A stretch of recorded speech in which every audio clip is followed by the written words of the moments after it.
room. I always say, look, if you really need the exercise, go ahead. And I'm honored to be here tonight as Scott Nathan's opening act. I know you're looking forward to hearing from Scott. But on a serious note, let me first begin by expressing, again, the deepest condolences of the United States to the victims of the terrible train crash in Odisha just a week or so ago. I had an opportunity to speak to my friend, Foreign Minister Shankar, when just shortly after the accident, and just to convey to him how much it had resonated here in the United States as we saw the images, and to let him know that we stand with the people of India as they recover from this human tragedy. Ed, thank you for your incredibly generous words, overly generous words, but especially for your leadership. This could not be, as I'll get into in a few moments, a more critical, a more vital time for our business communities, our private sectors to be working together, and your leadership in helping to make that happen is more important than ever. To my friend, Ambassador Sandhu, thank you for your remarkable work in advancing the relationship between our countries and between our people. Now, I know your relatively new counterpart in India, Ambassador Eric Secy, has hit the ground at a full sprint, trying to catch up with you. And maybe more important, your teams are working together, coming up with exciting new ways to further the partnership between our countries. I couldn't be more pleased that both India and the United States have remarkable representatives in each other's countries at this time. And to my colleague and friend, Ambassador Kishap, I'm not only grateful for your work here, but for decades of service to your country at the State Department, including as Chargé in India during the COVID pandemic. I had an opportunity to make one of my first trips in this job to India at that time, and saw the remarkable work that Atul was doing to lead our mission in a very challenging moment, but also to see in that moment the truly extraordinary partnership between India and the United States as we came to each other's assistance during some of the more challenging moments of COVID for each of our countries. And of course, last but not least, thank you to the entire U.S. India Business Council for all that you do to connect our businesses, to try to foster more innovation, to expand opportunities in both of our countries. So we are here almost literally on the eve of what we believe will be a historic state visit by Prime Minister Modi, one that will further solidify what President Biden has called the defining relationship of the 21st century. Now, this is not something that the President came to yesterday. I've had the immense privilege and pleasure of working for the President for more than 20 years, going back to his time as Chairman of the Senate Foreign Relations Committee. And from that time, I know the premium he's attached to the relationship between our countries and the vision that he's had for the centrality, the importance of that relationship. The road that we've traveled over the last 25 years has been quite extraordinary. And I think it's a testament to the importance that we attach to the relationship, that it's a road that has gone through multiple administrations, Democrat and Republican. We continue to move further down the road of strengthening the partnership between our countries. We saw that in the final years of the Clinton administration, through the Bush administration, the Obama administration, the Trump administration, and now the Biden administration. Simply put, we see this defining relationship as a unique connection between the world's oldest and largest democracies, with a special obligation now to demonstrate that our governments can deliver for and empower all of our citizens. We see all of this in the deep bonds between our people who participate in exchange programs, stream shows like Padma Lakshmi's Top Chef. I know there are a few folks in the audience who do that. But maybe most important, here in the United States, an Indian American diaspora over 4 million strong and growing stronger every day. We see the importance of the partnership in a shared commitment to address regional and global challenges, promoting health security, working with our Quad partners to build a free, open, secure, prosperous Indo-Pacific, where people, where goods, where ideas can travel freely and rules are applied fairly. I have witnessed India's constructive leadership on these issues up close these last 2.5 years. And I see it in their ambitious agenda at this year's G20, in our new I2U2 group with India, with Israel, with the UAE, the United States, and in probably more than a dozen meetings that I've had with my counterpart, my colleague, my friend, Foreign Minister Jaishankar. I've had the opportunity now to make several trips to India in this job, including one in March where I actually took an auto rickshaw ride that probably gave my security detail a little bit of concern, but we made it through. But the reason this evening is so important is our conviction that at the heart of the strategic relationship between our countries are economic ties. And under the leadership of President Biden and Prime Minister Modi and private sector leaders in this room tonight and beyond, it is growing stronger by the day.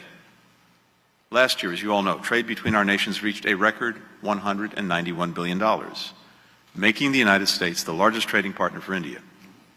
American companies have now invested at least $54 billion in India, from manufacturing to telecommunications.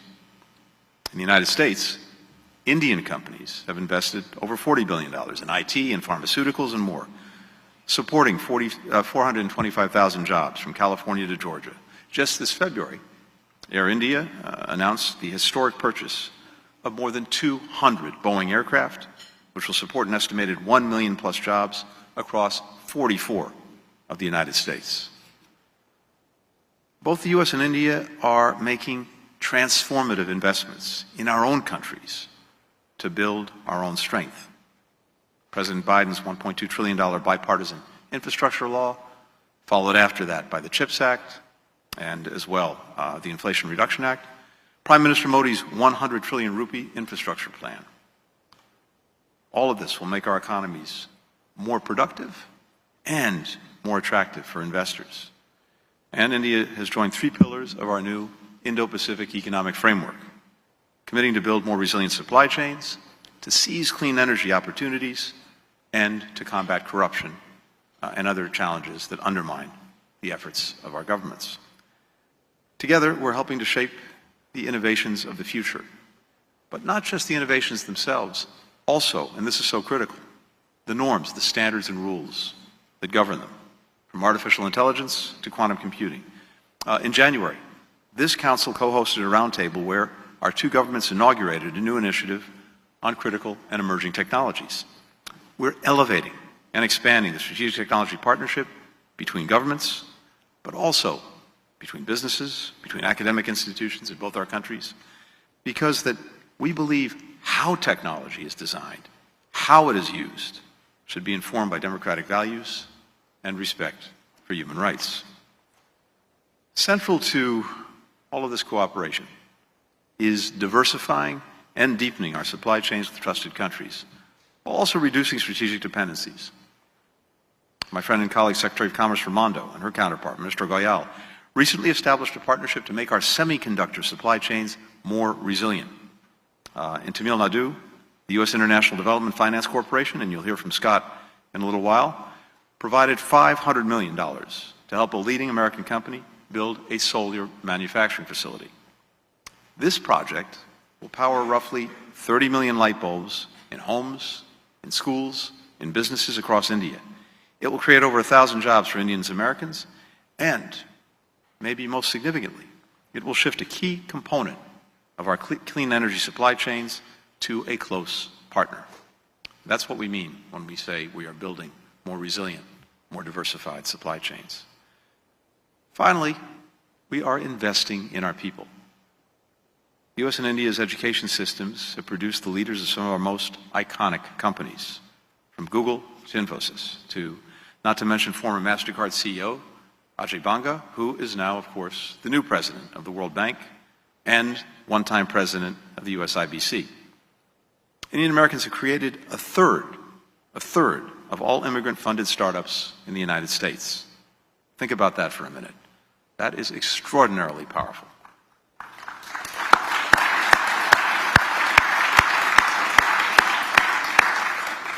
And maybe most significant for the future of ties between our countries, we have more than 200,000 Indians studying in American universities, making India the second largest source of international students in the United States, and we want to continue encouraging that remarkable dynamism. This is how you build the bridges of the future. At Howard University last year, when Foreign Minister Jaishankar was visiting, the two of us went there together, and we announced an education and skills development working group to try to address skills gaps, to promote vocational training, to spur entrepreneurship in our countries. Whether it's investing and inventing new technologies, whether it's combating the climate crisis, whether it's helping to build more inclusive economies, I have tremendous confidence that the rising generation of Indians, the rising generation of Americans, will take the relationship between us to new heights.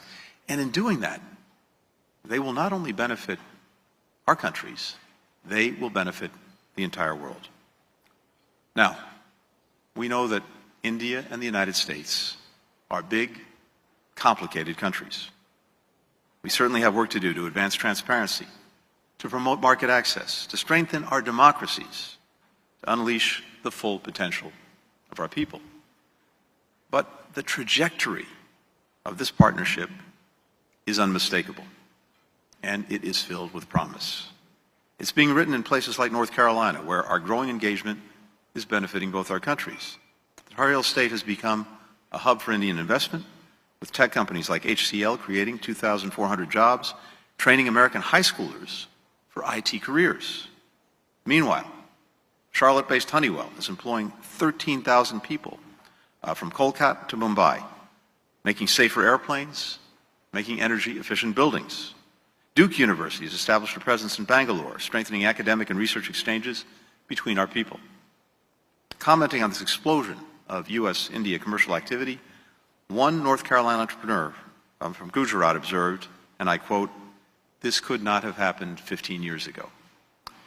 And that's an important comment, because it puts a fine point on the fact that the evolution in this relationship, just over the past couple of decades, has been extraordinary. And in the day in, day out, it's easy sometimes to lose sight of that. It's also why a moment like this evening and a moment like next week is so important. It's an opportunity to put where we are, where we've come from, and where we're going in perspective. And so I couldn't be more pleased to actually kick off tonight the upcoming state visit with all of you. This is really what our growing relationship is all about. And so much of it goes to the tremendous work that all of you are facilitating. Talked about that we couldn't imagine this 15 years ago. What I'm now trying to imagine, and what I know you're all working on not only imagining but bringing to life, is what this is going to look like 15 years from now, or 50 years from now, and all the benefits that it will bring to Indians and Americans alike. Thank you for all you're doing to make this real, to make this vibrant, to make this exciting for both of our countries. You're at the heart of one of the most extraordinary relationships in the world. I can't thank you enough for all the work that you're doing. Thank you, everyone.